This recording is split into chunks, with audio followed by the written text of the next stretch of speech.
Hello, welcome back to my channel. आज का आज मैं एक टॉपिक ले रही हूँ जिसमें हम देखेंगे कि दांतों में अलग-अलग प्रकार के जो स्टेन्स होते हैं वो किस प्रकार से होते हैं या किस वजह से होते हैं। बहुत ज़्यादा डिटेल में नहीं जाऊँगी, पर जो बहुत ज़्यादा लोगों में देखने मिलते हैं मैं उन स्टेन्स पे फोकस करूँगी। ऐसे तो बहुत लंबी चौड़ी लिस्ट है, पर जो जनरली आपको दिखाई देते हैं लोगों में, मैं उन स्ट्रेन्स के बारे में आज बात करूंगी कि कैसे अलग अलग प्रकार के कलर जो है दांतों के आपको देखने में मिलते हैं और वो क्यों और किस वजह से देखने में मिलते हैं। तो आइए चलिए शुरू। तो स्टेन्स जो है वो तीन प्रकार के होते हैं। एक इंटरनल इंट्रिंसिक बोलते हैं जिन्हें, जो अंदरूनी होते हैं। एक होते हैं एक्सट्रिंसिक जो बाहर के लेयर पे होते हैं, और एक होते हैं दोनों, यानी कि इंट्रिंसिक और एक्सट्रिंसिक, बाहर और अंदर के जो स्टेन्स मिला के जो स्टेन्स आते हैं उनको बोथ में डाला जाता है। पहले देखते हैं इंटरिंसिक स्टेन, यानी जो अंदरूनी स्टेन्स होते हैं। जो अंदरूनी स्टेन्स होते हैं ये डेवलपमेंटल स्टेजेस के दौरान होते हैं, यानी आपके दांत निकलने के पहले के जो स्टेजेस होते हैं ना, जहाँ जब आपके दांत अंदर तैयार हो रहे होते हैं उस समय अगर कुछ हुआ होगा डेवलपमेंट में तो आपके दांतों में डिस्कलरेशन हो सकता है। जैसे अगर उस समय टेट्रासाइक्लिन या मिनोसाइक्लिन जैसे कोई दवाइयाँ खाने में आई है तो आपके दांत जब इरप्ट हो रहे थे, यानी अंदर से बन रहे थे, डेवलपमेंट हो रहा था, तो आपके दांतों में इस तरह के स्टेन्स दिख सकते हैं जिन्हें टेट्रासाइक्लिन स्टेन्स कहते हैं। उसके बाद में होते हैं फ्लोरोसिस। डेंटल फ्लोरोसिस बहुत ही कॉमन बीमारी है और ये उन लोगों में ज़्यादातर पाई जाती है जिनके पानी में फ्लोरीन की मात्रा बहुत ज़्यादा होती है। डेवलपमेंटल स्टेजेस के दौरान जब आपके दांत बन रहे होते हैं अंदरूनी, उस दौरान अगर फ्लोरीन का इंटेक ज़्यादा हो रहा है तो आपके दांतों में इस तरीके के स्टेन्स दिखाई देते हैं। इंट्रिंसिक में दूसरा प्रकार है डिसीज रिलेटेड। जैसे अगर कोई बीमारी है जिसमें, जैसे अल्कैप्टोनुरिया है, उसमें आपके दांतों में स्टेनिंग हो जाती है। कुछ हेमेटोलॉजिकल डिसऑर्डर्स होते हैं, यानी ब्लड से रिलेटेड डिसऑर्डर होते हैं, जैसे कि इरिथ्रोब्लास्टोसिस फीटालिस हो गया, या फिर सिकल सेल एनीमिया हो गया, या फिर कंजेनाइटल पॉरीफायरिया हो गया। इनमें भी आपके टीथ में स्टेनिंग हो सकती है। बहुत ज़्यादा डिटेल्स में मैं नहीं जाऊंगी, आपको सिर्फ बता रही हूँ मैं कि किस वजह से दांतों में स्टेनिंग हो सकती है। ओके। उसके बाद में दांतों में दो परत होती है, इनेमल और डेंटिन की लेयर होती है। जब इनेमल और डेंटिन की बीमारियां जब होती है उसमें भी दांतों में डिस्कलरेशन होने लगता है।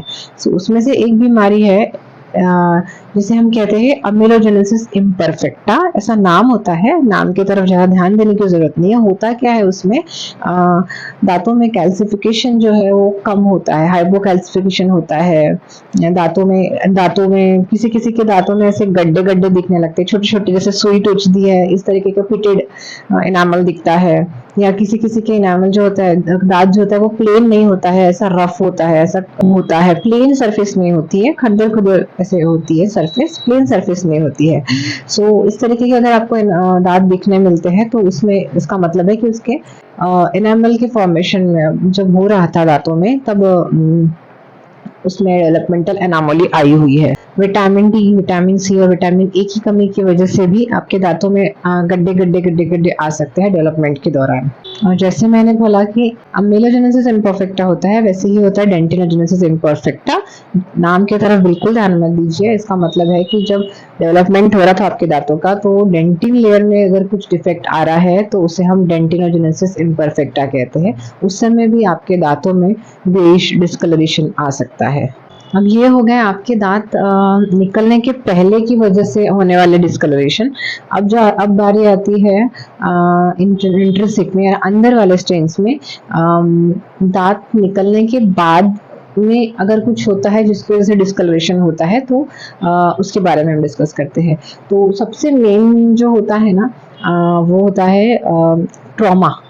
अगर आपको कुछ लग गया है, गिर गए, खेलते खेलते गिर गया बच्चा, या फिर बड़े होने के बाद भी लड़ाई हो गई, किसी ने मार दिया, इस दांत पे लग गया, तो उसका ना कनेक्शन कट हो जाता है। ब्लड सप्लाई कट होने की वजह से वहां पे क्या हो जाता है कि वो टूथ जो है वो डेड होने लगता है।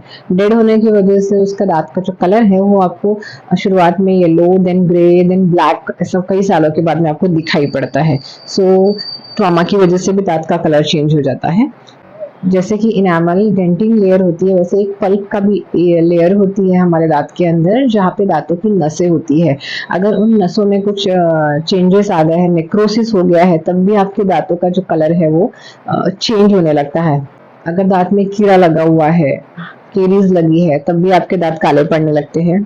अगर कोई डेंटल प्रोसेस हुई है, जैसे कि अगर आपके दांतों में चांदी भरी हुई है, पहले बहुत डाली जाती थी चांदी, तो अगर चांदी भरी हुई है तो उसके आजू बाजू की सरफेस जो है आपको ग्रेइश दिखने लगती है या ब्लूइश ह्यू आने लगती है, तो ये चांदी की वजह से भी आपके दांतों में डिस्कलरेशन होने लगता है। नेक्स्ट है एजिंग। जैसे जैसे एज बढ़ती है, आपके दांतों की जो लेयर है वो घिसने लग जाती है, वियर आउट हो जाती है, या फिर कभी कभी जो डेंटल फोर्सेस लगते हैं, जब हम चबाते हैं तो किसी किसी का फोर्स ज्यादा होता है, तो उसमें जो है दांतों के ऊपर की परत घसने लगती है।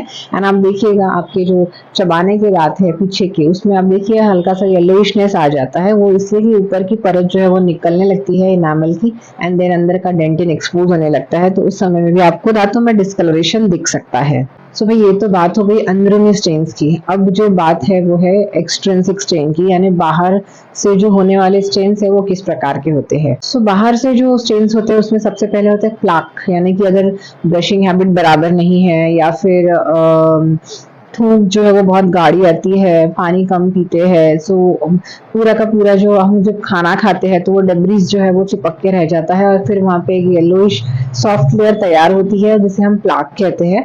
सो इस तरीके का प्लाक आपके दांतों के आजू बाजू दिख सकता है। देन जो फूड या फिर बेवरेजेस जो हम लेते हैं, टी है, कॉफी है, कोल्ड ड्रिंक्स है, इनकी वजह से भी आपके दांतों में ब्राउनिश स्टेन्स आने लगते हैं। हाइजीन बराबर नहीं है, पुअर हाइजीन है, खाए जा रहे हैं, ब्रशिंग बराबर कर नहीं रहे हैं, बस 1 सेकंड में घुमा लेते हैं और निकल जाते हैं, सो इस तरीके में आपको ब्राउन स्टेनिंग दिख सकती है। देन एक होता है स्विमर्स कैलकुलस, जो स्विमिंग करते हैं पानी, उस पानी की वजह से आपके दांतों के ऊपर और अंदर के साइड में कैलकुलस जमा होने लगता है पानी की वजह से, या फिर ब्राउन स्टेन्स आपको दिखने लगते हैं सामने के सरफेस पे या अंदरूनी सरफेस पे। देन कुछ स्टेन्स जो है वो केमिकल की वजह से भी आते हैं, जैसे क्लोरहेक्सिडिन है, उसकी वजह से भी दांतों में कलर में चेंजेस आते हैं। क्लोरहेक्सिडिन जो है ये बहुत ज्यादा माउथ वॉशेस में यूज किया जाता है, तो ज्यादा इस्तेमाल से क्लोरहेक्सिडिन के ब्राउनिश स्टेन आपको दिखने लगते हैं। इस वजह से अभी काफी अलग प्रकार के माउथ वॉशेस डेवलप हुए हैं जिसमें क्लोरहेक्सिडिन का इस्तेमाल कम किया जाता है।